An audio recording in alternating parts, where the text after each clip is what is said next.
छत्रपती संभाजीनगर शहरात माणुसकीला काळीमा फासणारी धक्कादायक घटना उघडकीस आली आहे। सिडको बसस्थानक परिसरात एका अज्ञात महिलेनं आपल्या नवजात अर्भकाला उघड्यावर सोडून पळ काढल्याची घटना समोर आली असून दुर्दैवाने या अर्भकाचा मृत्यू झालाय। या प्रकरणी MIDC सिडको पोलीस ठाण्यात गुन्हा दाखल करण्यात आलाय। ही घटना 4 फेब्रुवारी 2026 रोजी पहाटे 2:30च्या सुमारास घडली। सिडको बसस्थानक परिसरात कोणीतरी अज्ञात आईवडिलांनी नवजात अर्भक जन्म दिल्यानंतर बेशुद्ध अवस्थेत उघड्यावर टाकून घटनास्थळावरून पळ काढल्याचे निदर्शनास आलं।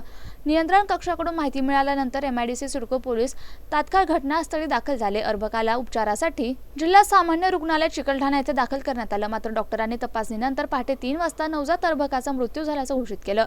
या प्रकरणी फिर्यादी म्हणून संजय कुमार रुस्तमराव साबळे यांनी सरकारतर्फे तक्रार दाखल केली असून अज्ञात आरोपी आईवडिलांविरोधात गुन्हा दाखल करण्यात आलाय।